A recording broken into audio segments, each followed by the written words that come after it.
Hey, I didn't get much feedback, but I'm going to make an attempt to do this anyway. Tomorrow at 2 p.m. Pacific Standard Time, I will be giving out whatever Steam stuff I have left. Whatever's left over after that, I'll probably just give away on here. I actually got paid from Curse today, but it was only like 17 bucks. I'm sure you know the ad revenue around this time of year is really bad, and it's been the worst it's been in a long time, just in the past year. So if I can raise the extra 40, 50 bucks for the game, then I will get it for sure. I would like to cover it. I'm actually going to link to both my Twitch channel, all my other stuff, and someone actually compiled a link of or a post about all the changes from Toukiden 2, from Kiwami to Toukiden 2. And it seems like a lot of the weapons that I really liked, like the dual knives and the naginata, got pretty significant buffs. So my hype level for the game is pretty high. So I'll be attempting to get the game funded tomorrow. It comes out in about a week and a half, so hopefully I can figure out something by then, regardless of what happens. So I was going to show some Swiftmaster gameplay, so this is not just an ad.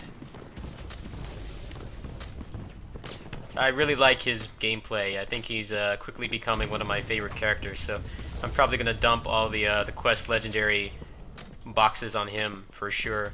I was originally going to put them on my striker, but I'm enjoying his gameplay so much that I think I'm going to probably wait until the striker has the infinite difficulty patch, because that will allow you to get a full 85 Quest Legendary set in, I think, about a month if you do it every day.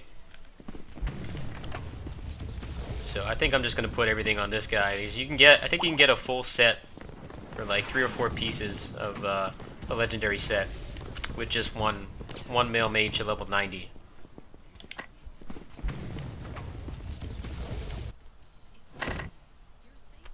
Also, looks like I have a chest knight that I got from, I think, the Epic Road event a couple months ago. And the rumor is that there's going to be another Epic Transfer Stone for the 2nd anniversary, DFO anniversary event. About 2 weeks, or a week and a half now. So that's supposed to be one of the best in slot weapons or poles for the male mage or the Swiftmaster.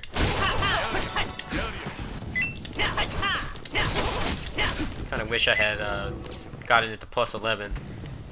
But I had that week where I was so anxious about my hands that I just didn't do any gaming at all, aside from just like logging on to do dailies. So I missed out on the protection tickets from last month.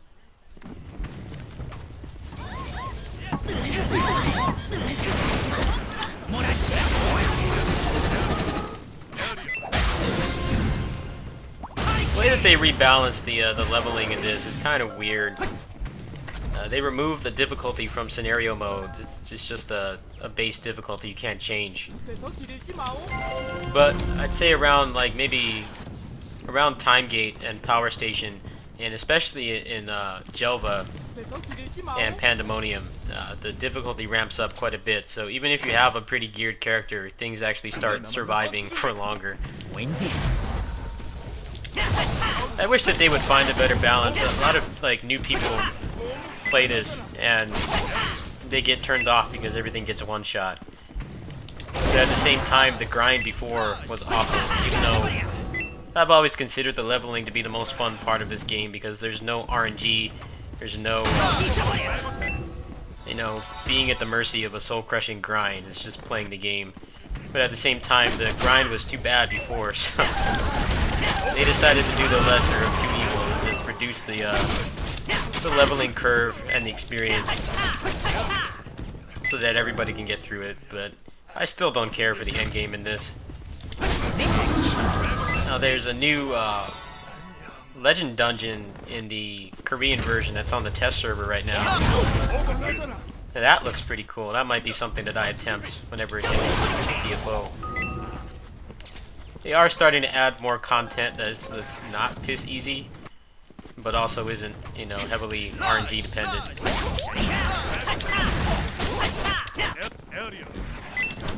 Also, there's a PSO update that I wanted to check out, but for some reason my PSO2 tweaker just like randomly stopped working.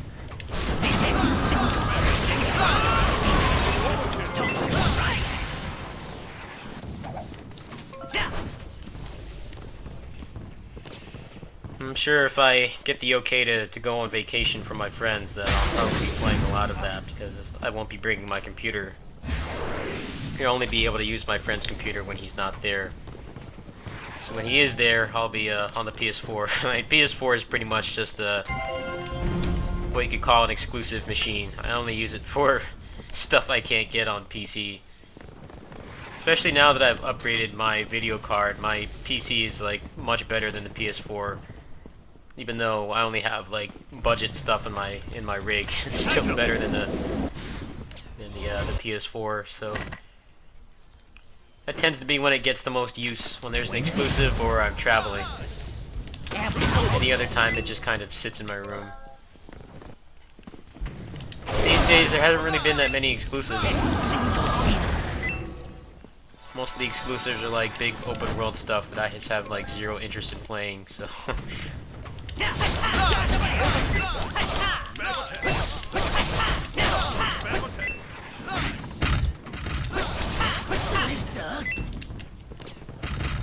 So the plan with this guy is to get him to level 86 and then wait for the second awakening, which would be even a week and a half. So at that point I'll be playing other stuff.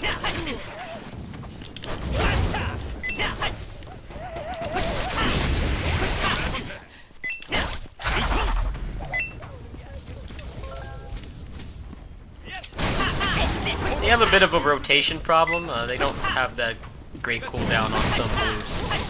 So they really benefit from the second awakening. There's also going to be a buff for them in the infinite difficulty patch that will reduce some of their cooldowns a little bit. So I just decided I'm probably going to wait for that, depending on how long it takes. This event goes on for another month, so it's like no real rush.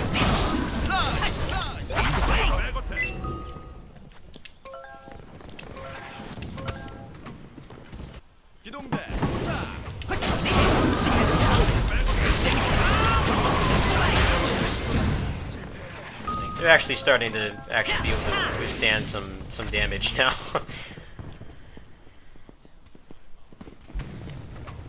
I guess with the game this old, you just can't possibly please everyone, and the issue is that this game is so old.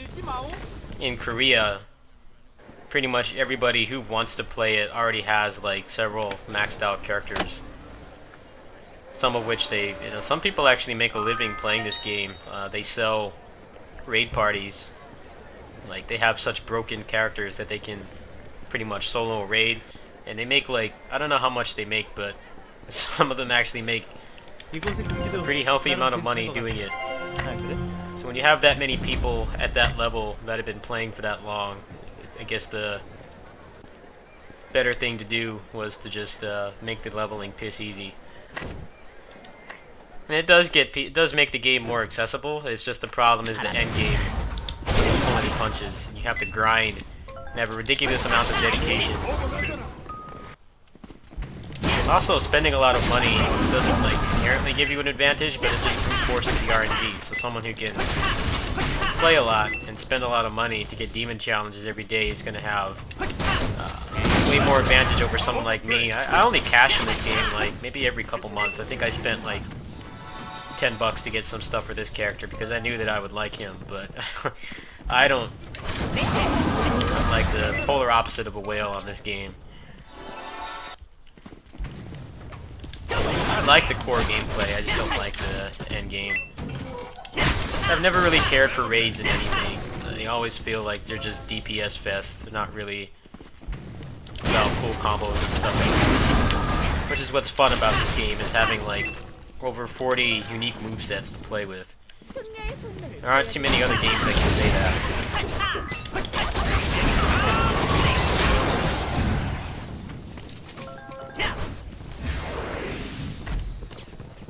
Especially beat-em-ups. Like, there aren't too many beat-em-ups where you have like dozens of unique movesets you can play with. That's what the appeal of this game is to me.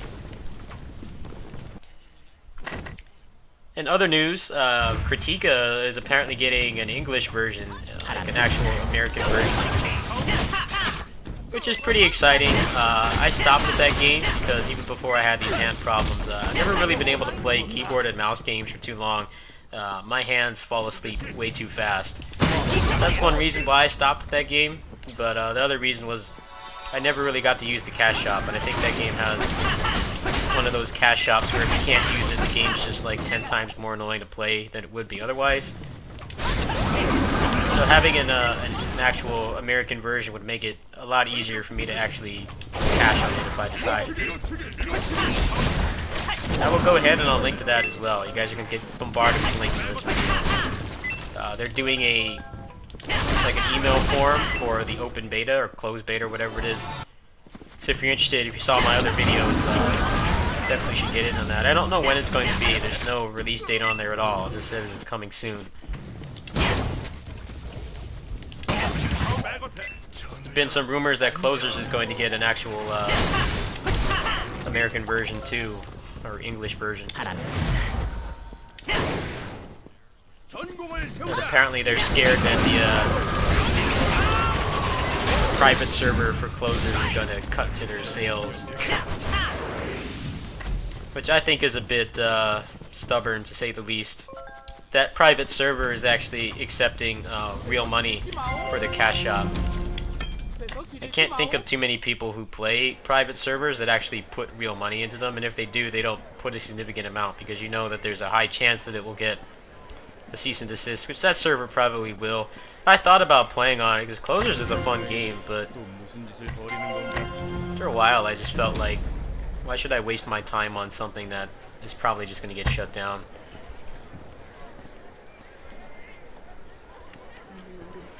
So that's why I have not mentioned the Closers private server. I'm sure people were expecting a video. I was on the fence about it. I even made an account on their site, and then I just decided it's probably just a waste of time. Another problem I have with Closers is how much towards the end of the game nothing staggers you anything. The bosses just become just permanent hyper armor targets. Which doesn't make much sense given that you know, the combo system in that is pretty much you combo anything and anything. There's no real limits aside from your imagination in terms of what you can chain together. Towards the halfway point, everything just starts getting so much super armor crash that you can't ever stagger them. This just bores me. I've watched a pretty significant amount of Closers endgame because when I was playing that game the most, it did not have an endgame. It only had the leveling experience. Even in this game, even in the raids and stuff like that, there's still quite a few bosses that you can stagger. But in Closers, it seems like it's the extreme, the polar opposite. Like everything just walks through everything. I've always found that very boring. It's not even about like being able to juggle them. It's more just having them actually react to your attacks. PSO2 does a good job of that. The only thing that really staggers in that game is just the basic enemies. You can do like style switch combos on them and stuff if you have good enough latency to the server to weapon switch, but like the bosses are all just permanently hyper armored, but they have weak spots where you can stun them and you get a pretty big damage multiplier. Like that's a good example of making an enemy actually react to your attacks without necessarily having them be just a big combo bag. Way too often games just go one or the other. Either they're just combo bags or they just don't react to anything. I haven't really played too many games that have found a good balance.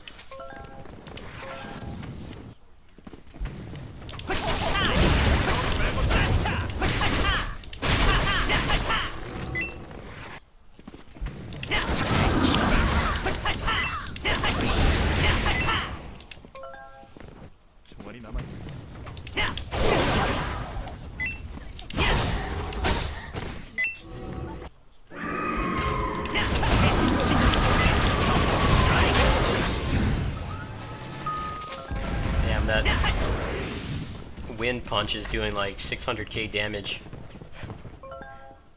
I can see why the Chess Knight is supposed to be like one of the best in slots for them, because it increases the damage on this move right here, Storm Strike, by 40%. So you factor in having an epic at plus 11 to having a bunch of other gear, stacking light damage, and then that weapon. That move could probably one-shot ancient dungeon bosses or something like that.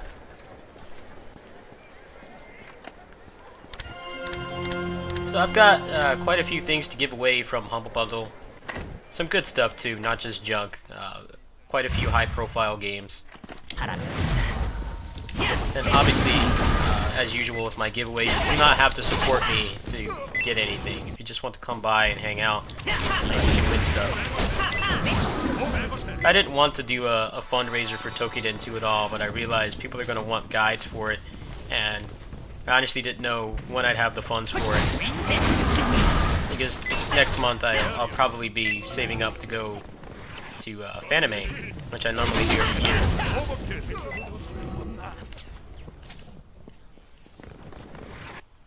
We'll see what happens with that. There's also a chance it might not be a good port either. I've heard Berserk has been getting conflicting reports of people with like beast rigs not being able to run it, so I'm not even sure how well it will run on my rig. I would hope that they would optimize it.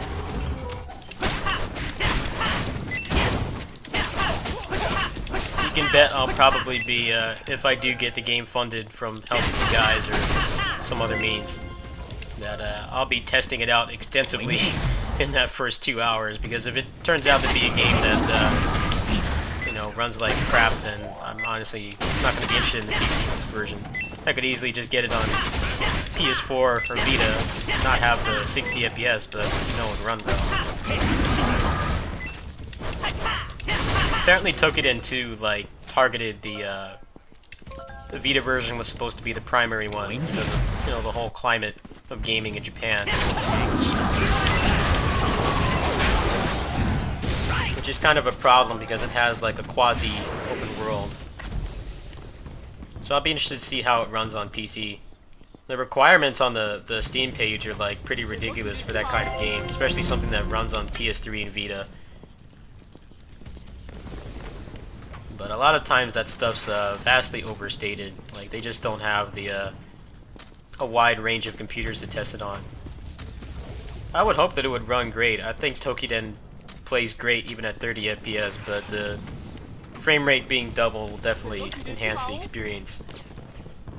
The same thing with God Eater. God Eater, I played like 20 hours of that on Vita, and then I got Resurrection and Rage Burst port on PC, and it definitely did make a pretty huge difference in the responsiveness of the game. Alright, it's gonna be the last dungeon.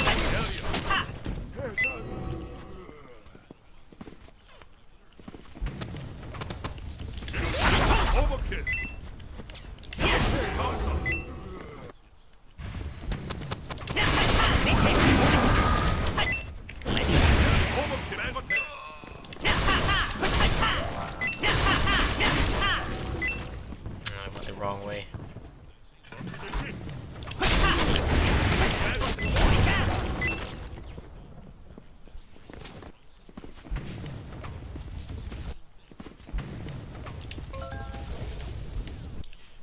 In terms of Berseria, I'm probably not going to be playing that game much anymore. It has nothing to do with my hands. It's mostly just the game towards the end. The bosses just start walking out of everything. There's not a whole lot of room for stylish application in that game past a certain point. Past like the halfway point. Well, like the last quarter of the game. The final boss especially. I definitely enjoyed it. I mean, I played like almost 100 hours of it, but I just haven't felt like there's been much of a need to continue. It says a lot that I could barely stand getting through the first quarter of Zestiria, and I played through Berseria 2.5 times, ended a challenge. It definitely is better than Zestiria. That's not just hearsay, it actually is true. I'm pretty much proof of it. I could not stand Zestiria.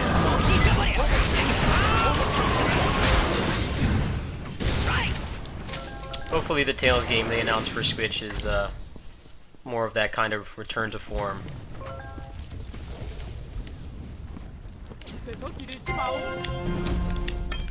Anyway, I'm still on an experience potion, so I'm going to end it there. Go ahead and check the links in the description. I'm going to link to my Twitch, my PayPal, Patreon, and I'm also going to link to, more importantly, the Toukiden 2 changes list that someone compiled. He compiled like all the buffs and nerfs and stuff like that. Seems like they definitely tweaked the movesets. They fixed a lot of the problems I had with them, so I'm pretty excited for it. Hopefully, you know, I can get some help from you guys, or I'll figure something out. Hopefully, if it is a good port or not, I will definitely inform you guys. That will be my payback for you guys helping me out. I hope that it will be better than Berserk, which I've heard horror stories about. It's kind of hard to tell. They don't really do demos or anything. Obviously, I did not get the sponsorship from them, so I don't know how it will be, but I will definitely inform you guys whatever happens. Anyway, see you guys tomorrow for the giveaway and the fundraiser. Peace.